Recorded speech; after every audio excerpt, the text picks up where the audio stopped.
আমি আপনাদের হাতে মাখা পুঁইশাক দিয়ে মুসুর ডাল রান্না করে দেখাবো। খেতে তো দুর্দান্ত হয়, একবার খেলে কিন্তু রোজ রোজ খেতে মন চাইবে। তো আজকের রেসিপিতে আপনাদের সবাইকে স্বাগত। সবাই কেমন আছেন? আশা করছি ভালো আছেন।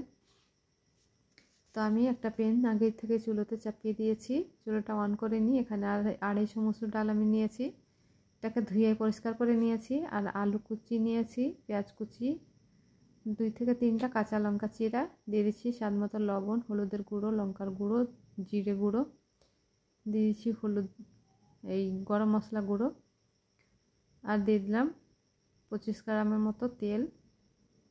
এবার খুব ভালো করে এটিকে মাখিয়ে নিচ্ছি। তো বন্ধুরা, খুব ভালো করে মাখিয়ে নেওয়া হয়ে গেছে। এবার আমি সেদ্ধ হওয়ার মতো পরিমাণ মতো জল দিয়ে দিচ্ছি, এই বাটির 1 বাটি জল দিয়ে দিচ্ছি। পরে যদি জল লাগে তো আবারও দেব। এখন এটি দিয়ে আমি সেদ্ধটা করে নিচ্ছি।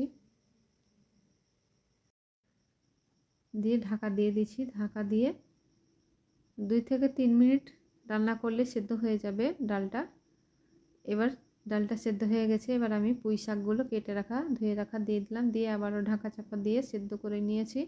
এবার নাড়াচাড়া করে একটু নামিয়ে অন্য পাত্রে ঢেলে নিচ্ছি। তারপরে ওই পাত্রে আবার সর্ষের তেল দিয়ে গোটা কয়েক শুকনো লঙ্কা আর রসুন কুচি, পেঁয়াজ কুচি দিয়ে এটিকে হালকা ফ্রাই করে তারপরে দিয়ে দিচ্ছি গোটা জিরা, এটিকেও ফ্রাই করে এবার আমি সেদ্ধ করা ডালটা দিয়ে দিচ্ছি, দিয়ে নাড়াচাড়া করে আরও 2 থেকে 3 মিনিট আমি জাল করে নেব।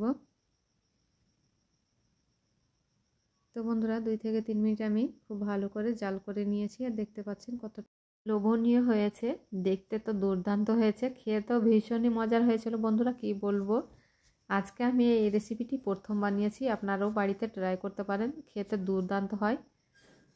তো বন্ধুরা, রেসিপিটি আশা করছি ভালো লেগেছে। ভালো লাগলে অবশ্যই লাইক, কমেন্ট, শেয়ার করবেন। আমার চ্যানেলে নতুন বন্ধু হয়ে থাকলে চ্যানেলটিকে সাবস্ক্রাইব করবেন। এতক্ষণ সঙ্গে থাকার জন্য অসংখ্য ধন্যবাদ। আল্লাহ।